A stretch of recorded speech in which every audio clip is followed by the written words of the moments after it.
Everybody has a different temperament and personality, and it's something that has to be developed, over a period of time. We all must deal with that dark side of our nature, the positive side of our nature, and it isn't that it ever gets done or finished, but that we should suppress those things that would cause us trouble, not only within ourselves, but cause us trouble with someone else. You're not aware of that conflict going on. Because conscious attention doesn't need ordinarily to focus upon it. And so you don't get involved, and you're not anxious about what party is winning and what party is losing. They're keeping up a kind of balance. It's a spiritual battle, and it's taken people thousands and thousands of years to figure this out. You can find that and just look inside: inadequacy, weakness, susceptibility to temptation, narcissism, pride, envy, revenge, resentment, frustration, lack of faith, all of that. So we spend a lot of our energy, a lot of our time, a lot of our work and our thoughts on how much stuff can I get, how much can I accumulate. And the problem that comes up with this is that if you believe that you are what you have, if you really believe that, so we have almost like a dilemma. If I am what I have, then when I don't, I'm not. I start to get really terrified. I start to get really scared when I don't have as much stuff as I want to have, or when other people have more stuff. So we spend a lot of our energy comparing ourselves to what other people have. Jump on the positive side of whatever you want. See if you can't help out in this warfare, in this push-shove match. That's the key. That's why the old wise man said, we must learn to love and hate. So underline that. You must learn to love and hate. And the illustration he used was, you must learn to love good and hate evil.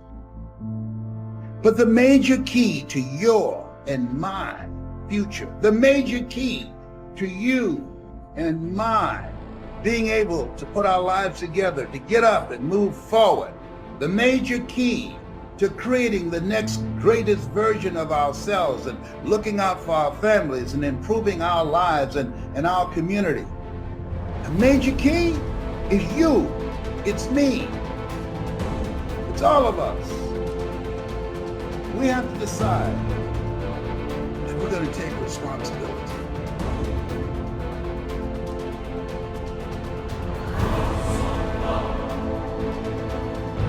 So, what are the opportunities today? Probably one of the best forms of growth that we can work with now is cooperation and service to each other. The individual finds perhaps the greatest basic joy that there is in the human composition when he brings joy or releases joy through other persons. One of the simplest things we can do is to plan a program of helpfulness, a program of not thinking about ourselves, but earning the respect, admiration, confidence, and affection of other people. It is something to look back quietly upon a good deed that has brought security to another. And this type of backward looking is probably the most cheerful as possible. So service to others. If you do not know what to do, help someone in desperate trouble. Forget being deprived of a few hours of television or being requested to turn away from some ordinary leisure that you have planned. But try to see what you can do to help other people. Now, if you have special trained abilities in these matters, there are many opportunities that open themselves to the person who really wants to help.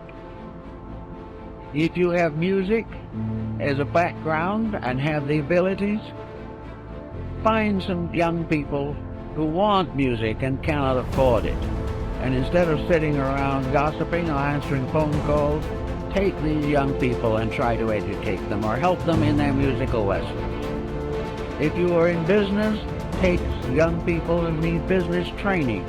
They will not get proper training in school, but they can get it from someone who has been through it and knows what is right and knows what should occur and what should not occur.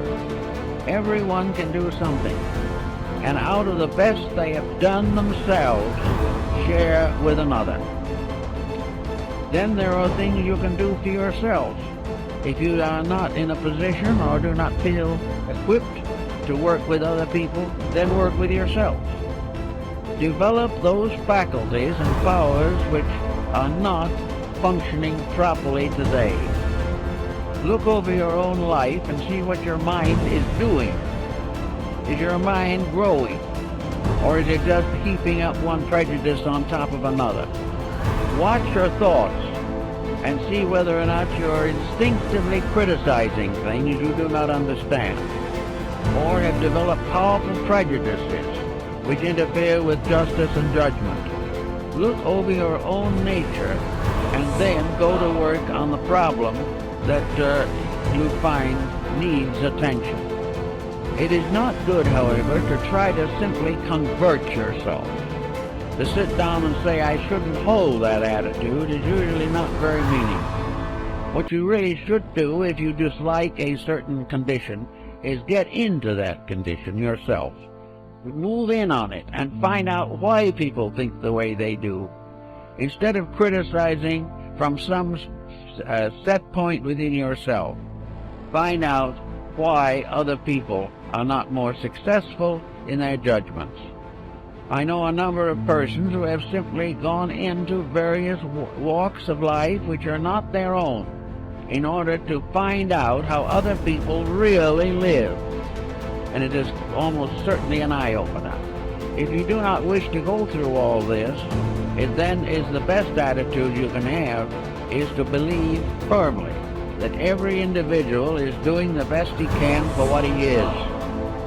And it is always important to try to estimate what he is and help him to become better.